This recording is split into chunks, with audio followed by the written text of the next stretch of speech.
En este día miércoles queremos consagrarnos al Señor, queremos quedarnos con Él, queremos dejarnos transformar por Él.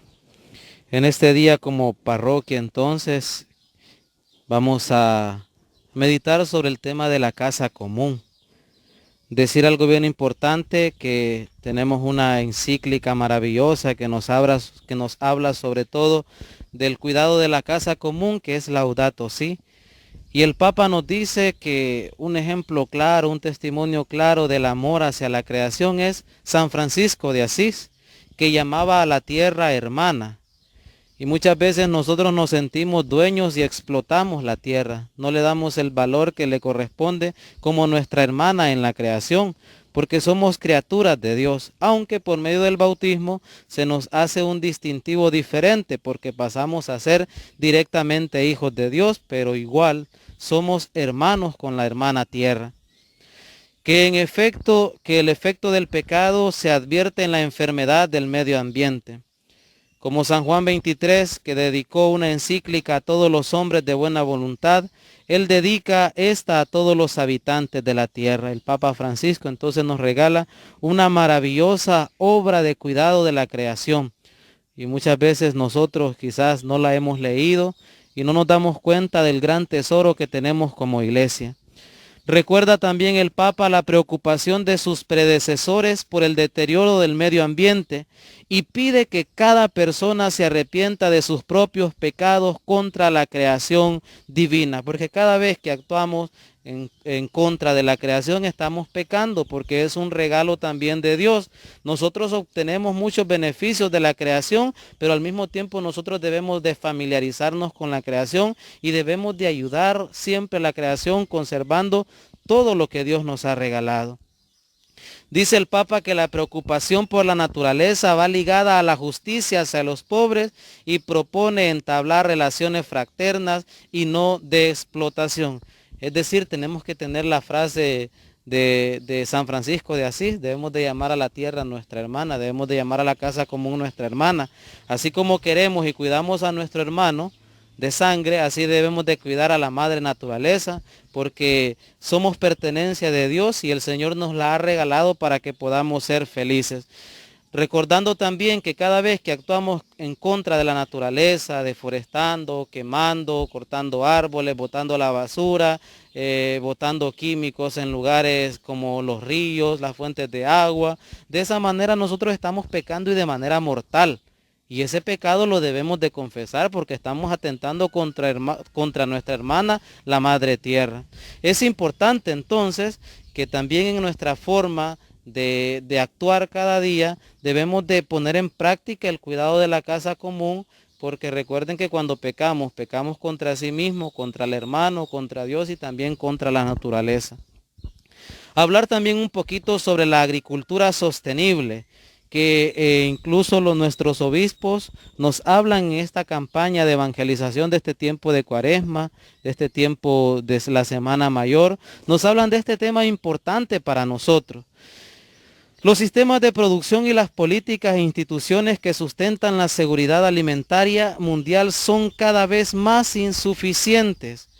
La agricultura sostenible, por lo tanto, es como una opción a tener en cuenta para este tiempo, porque a través de la agricultura sostenible se debe de garantizar la seguridad alimentaria mundial y al mismo tiempo promover ecosistemas saludables y apoyar la gestión sostenible de la tierra, el agua y los recursos naturales. Solo por medio de una agricultura sostenible también, actuando de manera amigable con la tierra, nosotros vamos a promover ecosistemas saludables, apoyar la gestión sostenible de la tierra, el agua y los recursos naturales. Para ser sostenible, la agricultura debe satisfacer las necesidades de las generaciones presentes y futuras, de sus productos y servicios, garantizando al mismo tiempo la rentabilidad, la salud del medio ambiente, la equidad social y la económica. La agricultura sostenible, por tanto, requiere un sistema de gobernanza mundial que promueva la seguridad alimentaria en los regímenes y políticas comerciales, y por lo tanto se debe promover en todo el mundo. Nosotros pues como parroquia tenemos la experiencia del huerto y escuela San Juan Pablo II, que es una forma propia de agricultura sostenible. Es la mejor adaptación que se puede tener con respecto al cuidado de la casa común también. El huerto y escuela San Juan Pablo II, en la cual nosotros cultivamos como parroquia productos totalmente orgánicos, productos en la cual nosotros cuidamos la casa común, y de esta manera también se enseñan a muchas familias a cómo tener su propio huerto en sus hogares. Pues nosotros aquí tenemos algunas imágenes del proceso de cómo comenzó el huerto y escuela San Juan Pablo II, que en un principio empezamos a cultivar maíz, pero luego se dio la oportunidad de seguir trabajando la tierra con la ayuda de los agentes de pastoral de nuestra parroquia San Juan Pablo II, y por gracia de Dios pues ya tenemos algunos frutos de la hortaliza que se ha sembrado, como ser pepino, como ser chile dulce, como ser tomate, cebolla, cilantro, zapallo, remolacha.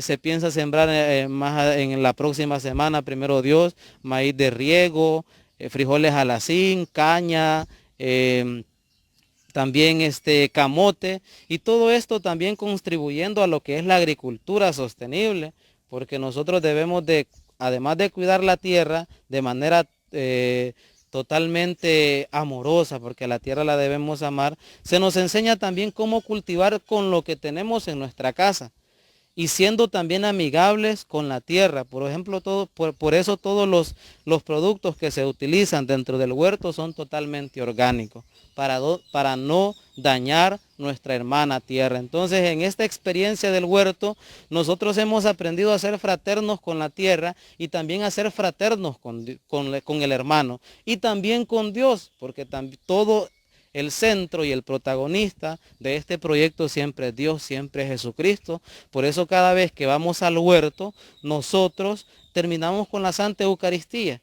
Y en este día también un signo maravilloso es celebrar esta Santa Eucaristía en un lugar totalmente verde. Estamos aquí en el jardín de la Casa Cural, un lugar totalmente verde. Ven, la naturaleza es maravillosa. Si nosotros cuidamos la naturaleza, si nosotros contribuimos con ella, nosotros vamos a disfrutar de la belleza de la naturaleza. Y en nuestro país, Honduras, que es un país totalmente lleno de recursos naturales, debemos de cuidarlos. Debemos de cuidar nuestro país, debemos de amar nuestro país, porque tenemos una riqueza inmensa, y debemos de proteger también todos los recursos con los cuales contamos.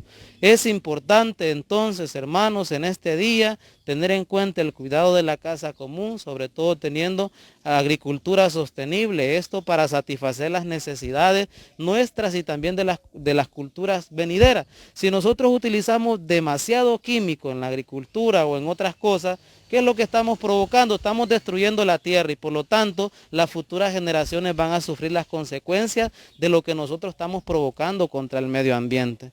Cuidemos nuestra casa común, cuidemos nuestra tierra, conservemos nuestra tierra, recordando, como decía San Francisco de Asís, que la tierra es nuestra hermana. En una de las características de las cuales es importante tener en cuenta también de San José es padre trabajador, una de las características que se le da dentro de la carta apostólica Patris Corde, con corazón de padre. Y un aspecto que caracteriza a San José es que se ha destacado desde la época de la primera encíclica social, la Rerum Novarum del Papa León XIII, que se nos habla de su relación con el trabajo. Pues todos nosotros conocemos el oficio de San José, y sobre todo en el tiempo de Navidad se nos resalta bastante el oficio de San José, cuando lo llamamos el carpintero de Nazaret. Pues sí, San José era un carpintero que trabajaba honestamente para asegurar el sustento de su familia. De él Jesús aprendió muchas cosas, pero vamos a rescatar algunas cosas que aprendió. Aprendió el valor, la dignidad y la alegría de lo que significa comer el pan que es fruto del propio trabajo. Por lo tanto, San José le enseñó a Jesús el valor de la dignidad, la alegría y lo que significa comer el pan como fruto del propio trabajo. Por tanto, entonces vemos que el trabajo se convierte en participación en la obra misma de la salvación, en oportunidad para acelerar el advenimiento del reino, para desarrollar las propias potencialidades y cualidades, poniéndolas al servicio de la sociedad y de la comunión. Es que nuestro trabajo debe girar siempre en torno a esto, al servicio de la sociedad, al servicio de la comunión, es decir, al servicio de la comunidad. Nuestro trabajo debe contribuir, no solo conmigo, sino también con el otro.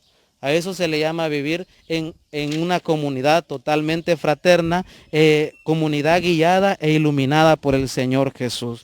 Entonces estos son los temas que en este día hemos querido compartir con ustedes, hermanos: el cuidado de la casa común, agricultura sostenible y el trabajo. Todo esto es posible si nosotros lo realizamos con amor.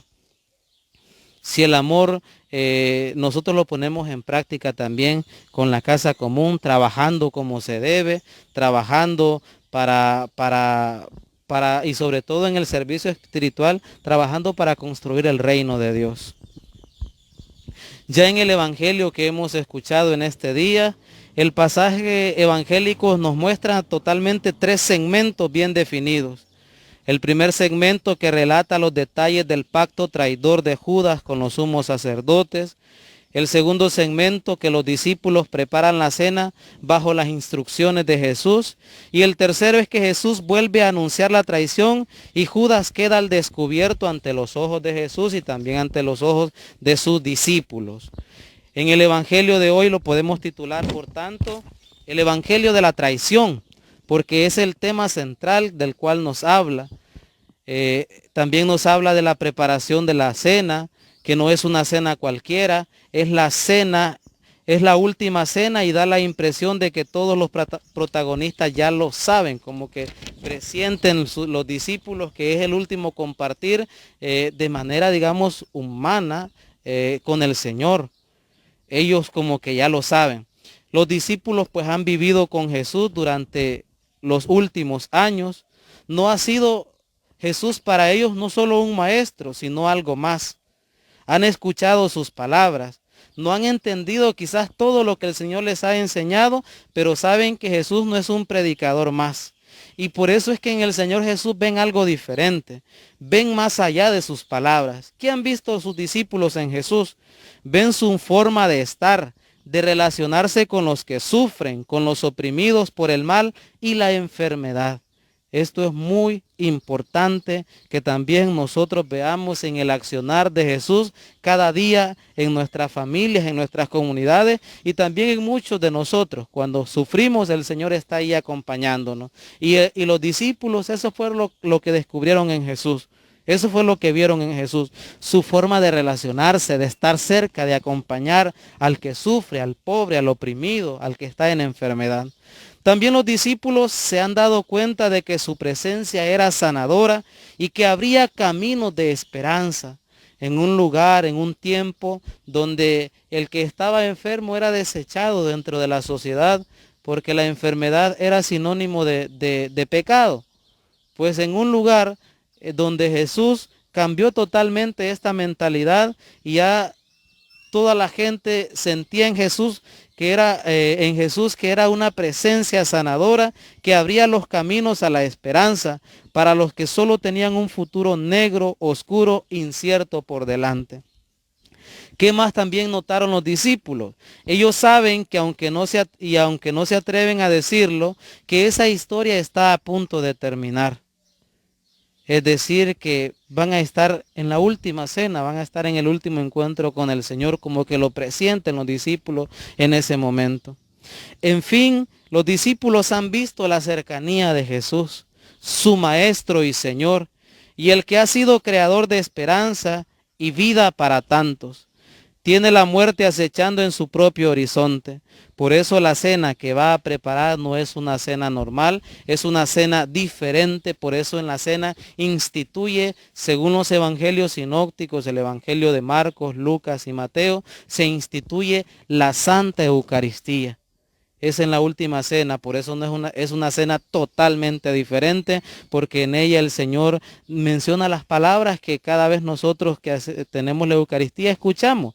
Tomó pan, dando gracias, lo partió y lo dio a sus discípulos diciendo, tomen y coman. Ahí está la institución como tal de la Eucaristía. Es la cena más importante para nosotros los cristianos.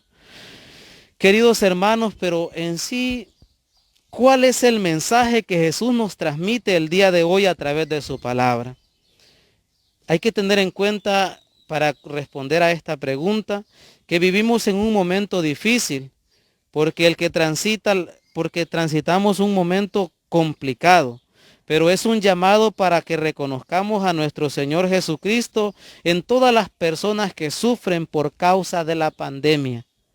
Es un llamado a actuar empleando los dones espirituales y materiales que Dios nos ha otorgado. Este es un momento, por lo tanto, lindo para que nosotros podamos solidarizarnos con las personas que están enfermos, principalmente a causa de la pandemia. Nosotros poseemos dones espirituales y dones materiales. Compartamos con ellos. Nos necesitan. Somos comunidad de Jesús, y la comunidad de Jesús es aquella que siente con el otro, es aquella que vive con el otro, es aquella que comparte con el otro. Somos miembros nosotros entonces de esa comunidad de Jesús y ponemos en práctica nuestros dones espirituales y nuestros dones materiales, dones espirituales que vienen de Dios.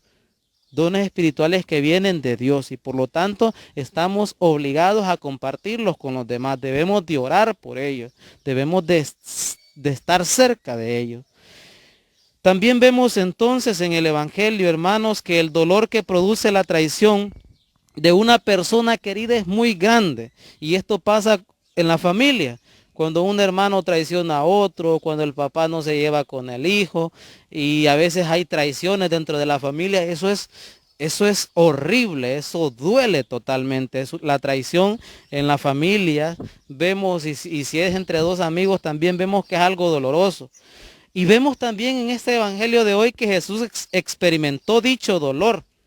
En el caso de Judas, que lo traicionó, el Señor sintió dolor, pero soportó este dolor con valor y misericordia, teniendo en cuenta lo que iba a desencadenar en los próximos días.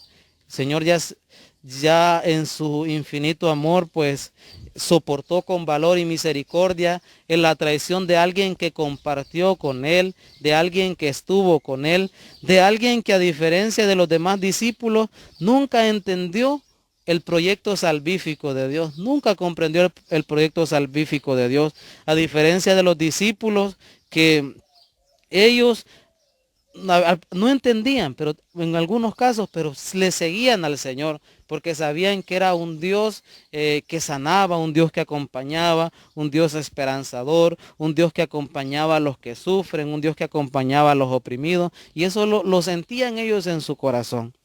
En la actualidad también el mundo nos presenta muchas traiciones a Jesús, disfrazadas de bondad y justicia. Entre ellas podemos enumerar algunas. ¿Cuáles son las traiciones de este tiempo? El aborto, la eutanasia, que traicionan a la misma vida que es Jesús. También la ideología de género y tantos constructos humanos que enaltecen las pasiones humanas antes que los preceptos cristianos. Es decir, pasiones humanas que se colocan arriba o en lo más alto en vez de las cosas de Dios. Y esa es la realidad que vivimos ahora. El ser humano, por sus pasiones, quiere disfrutar a su manera, egoístamente. Y nosotros, pues como cristianos, debemos de tener siempre muy en cuenta que nosotros debemos dejarnos guiar por la voluntad de Dios. Y muchas veces nos pasa a nosotros, habiendo confesado la fe cristiana, pero llevadas por las seducciones del mundo, abandonamos a Jesús y lo traicionamos. La búsqueda de paz en lugares y en prácticas equivocadas, distintas del amor de Dios, también constituyen rechazos que unimos a otros hábitos y van adquiriendo una fuerza inaudita que muchas veces conducen a renunciar a nuestra fe cristiana. Es por eso que nosotros debemos de dejarnos guiar, debemos dejarnos iluminar y transformar por el Señor. Cada vez que pecamos, estamos traicionando al Señor. Cada vez que tengamos tentaciones, por tanto, debemos de orar incesantemente. En este tiempo de Cuaresma, en el cual todavía estamos, se nos invita a la oración. Oremos, hermano, porque es en la oración donde nosotros podemos escuchar el susurro de Dios. Es en la oración donde nosotros escuchamos la voz de Dios y por lo tanto escuchamos la voluntad de Dios. Y de esa manera, aunque no comprendamos muchas cosas, vamos a tener la actitud de los discípulos, de seguimiento, de encuentro con Él, de transformación por Él. Vamos a tener la actitud de los discípulos, que es conocerle a Él. Los discípulos estaban con Él para conocerle, y por eso se conoce como la primera comunidad de Jesús. Nosotros somos ahora la nueva comunidad de Jesús como Iglesia Católica. Como Iglesia Católica, nuestro centro es Jesús. Cada día debemos de esforzarnos por conocerle, y automáticamente conociéndole le vamos a amar, porque nadie ama lo que no conoce. Y si nosotros conocemos a Jesús, nosotros también vamos a amar a Jesús. Gloria al Padre, y al Hijo, y al Espíritu Santo. Como era en el principio, ahora y siempre, por los siglos de los siglos. Amén.